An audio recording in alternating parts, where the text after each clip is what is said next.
Mitsukoshi, content mo to. So what's up mga Jong? Again, this is Bian Garcia, Tiger Bug. Okay, nandito tayo sa motorcycle features and reviews. At saka, syempre, yung ride na natin to segment ng Tiger Bug Motovlog. By far, this is the coolest bike dito sa Pilipinas right now, yung Benda motorcycle. And ang lineup kasi ng mga motorcycles dito sa Pilipinas na naka V-twin cylinder is kokonti pa lang. One of the best qualities nitong Benda is malinis yung mga niya, yung setup ng engine niya. I don't know how they do it, pero ang ganda talaga ng pagka-setup ng V-twin engine nila. Parang if you're an artist, you use yung spaces na given to you. That's it. Syempre with art, they made that engine. Okay, this is a Bobber Cruiser. Na-review na natin yung Chinchilla and Napoleon Bob 450 last time do sa Archway. Now we have itong Benda Napoleon Bob 250. Ay, bagong-bago yan. I'm sure magugustuhan niya ng maraming Pilipino itong 250cc's. Kasi pag nagtatambike tayo, yan. Ito magandang dalhin, 250cc lang. Yan, hindi ka obligated na gumastos, di ba? Yan, so hindi ka obligadong gumastos ng maraming gasolina. Especially, syempre, naka-bobber siya. Single na single yung dating mo dito. Gwapong-gwapo at wala kang pwedeng iangkas. Pero I think they will come up with siguro yung modular na mga angkasan dito. Pero I like this motorcycle, yung bobber lang. I mean, if you wanna enjoy life, di ba? Syempre, sometimes gusto mo mag-isa ka lang. Gusto mo ma-enjoy yung buhay mo na wala ka lang. Chill ride ka lang, you go anywhere else you wanna go. Have fun, enjoy life, di ba? Take a Benda, 250 syempre. Kailangan mo rin yung ma-enjoy yung countryside. Ma-enjoy mo rin yung mga view. Kailangan lagi nasa expressway. This is one great motorcycle for that. If you go around every weekend, this is the bike for you. Kung mahilig ka mag-bar hopping, mag-tambike, ito sa'yo, Chong. Free full tank pag bumili ka ng Benda Napoleon Bob 250 o kahit anong motorsiklong magustuhan mo. I-present mo lang ang screenshot ng coupon na ito, referral code TigerBug Motovlog, kung saan mang Archway Motorcycles and affiliate branches dito. So compared to the 450, maliit tong headlamps nitong Benda. Pero for me, mas sophisticated yung dating niya. So you have that. Okay, so daytime running light pala to, tong diamond shape na to. Yan, then Benda emblem, Benda brand. Nasaan yung signal lights nito? Yun! Napakaliit, LED to. Pero it's really small. So naka-dome shade, parang projector yung dating niya.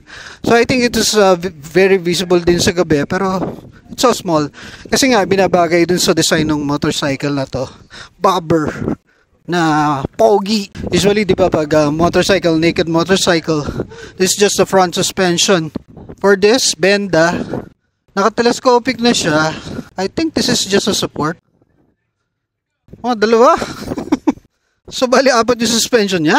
So, meron siyang horizontal suspension and then may atong slanting and vertical, syempre, yung front rake niya. Kilala ang Benda Cruiser Motorcycles sa kanilang distinctive styling. Sa pagkakaroon ng additional na dalawang support suspensions ay maaaring dahil yan sa mas slanted o mas malaki ang rake ng Napoleon Bob 250 kumpara sa Napoleon Bob 450. Instead, nalagyan nila ng mas malaking front suspension, ginawa nilang apat ito. Ang astig din naman ang design, di ba? Benda calls it multi-link shock absorbers. Mamaya, pakiramdaman natin kung anong pakiramdam niya. And, pinakamaganda dito sa Benda, yung preno nito. Napoleon Bob 250 comes with disc brakes both front and back. And then, syempre, naka-ABS. And yan, huge disc brake. And of course, cruiser type. Yung kanyang foot pegs. At ang nasa kanan is the preno. Sa kaliwa, syempre, yung shifter. Okay, controls, toggle buttons, ABS, DCS. It's also equipped with slipper clutch system. High beam, low beam. Yan. Signal lights, left and right. Yun. So, ating yung signal lights niya. Visible naman. Yan, so bright siya. So, kaya siya ginawang dome shape para yung reflection dito. So, you can see it on the side. Kaya siya dome shape. Hindi flat. Fuel tank capacity is 9.5 liters at gwapong-gwapo siya sa may pagka-emerald green na tank color niya. So, this is the suspension, dual suspension dito sa likod. Dalawa, medyo nakaslant siya. Somewhat 45 degree-ish or lower ang angle ng twin suspensions. So, yung give niya, swabe lang. Kasi nga, cruiser to. Low profile. With a ground clearance na 120 millimeters. Itong tube frames niya is makakapal. Okay? Kitang-kita yung macho look niya. And then we have cast alloy wheels. Tire size Is 130 80 by 18. And this is CST tires. Yan ang thread niya. I think this is road thread lang to. Cast alloy wheels. Okay, grabe ang kapal nito. Ito solid. So madami siyang spokes. I mean, you never have to worry na if you break one, malayo pa mararating mo. 1, 2, 3, 4, 10, 11. 11 spokes. Dito naman sa likod is 160, 70 R18. 74S. 74 load index can carry up to 375 kilograms. Ibig sabihin, pwedeng gamitin itong gulong na to up to 180 kilometers per hour. Again, CST tires. Yan, so naka-mud guard din tayo. Dito lang sa side siya naka-mount. Okay, so single lang yung support ng mud guard. Wala yung mud guard. Plate holder lang to, walang mud guard. Pwede ka mag-upgrade ng mud guard kasi magpuputik yung likod mo pag umulan. Again, this is yung fender. Medyo maiksi lang yung fender niya. So, unlike yung Napoleon Bob 450 o yung 500, itong Napoleon Bob 250, BD 250-30, yun ay belt drive. This is chain drive. So, for people na mas nagtitiwala sa chain drive, sa kadena, na bakal, kaysa sa belt na rubber, para sa inyo tong motor na to. Okay. Uy, meron pa pag pag sumobra ka ng banking. Ay, teka, ito pala yung radiator. Okay. Ayan yung liquid cooled. Teka. Ito pa pala yung exhaust niya. Torpedo shaped. Classic exhaust. It's in the middle. Hindi siya nandito sa likod. Nasa middle siya. And short lang siya. That's how Benda designed it. I'm sure they have a formula for that para sa combustion. Dalawang exhaust. Twin cylinder nga kasi. And another thing, syempre, full TFT screen, oh. So, circular yung design niya. Mukha siyang clock, analog clock, pero fully TFT screen yan. Fuel gauge, speedometer, trip meter, gear indicator. Yan. So, ito yung signal lights and basina. Basi ng konti. Middle tone, hazard, kill switch, headlamps, and yung start button. Andito nga pala again, nasa left side yung susiyan. So, ride na natin itong Napoleon Bob 250. Hindi pa tayo magaling dito sa sa mga cruiser Right off the garage, I had to accustom myself sa sitting position nito. Feet forward pero leaning forward din ang upper body. Dahil yan sa cafe racer style na handlebars nito. Brakes, clutch.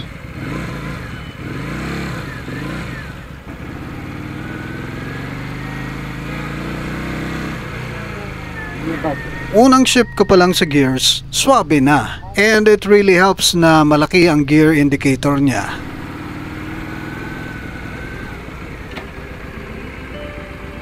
Okay.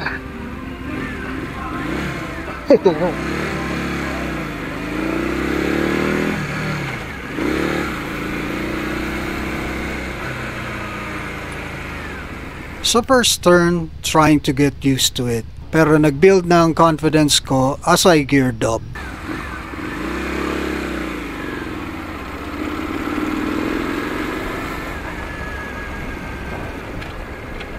Sa pagkakataon ito na nagkakamali ako ng shift ng gears, dito ko na-appreciate na equipped ito ng slipper clutch system. Di siya tumatalon o naglalak sa sudden downshifts.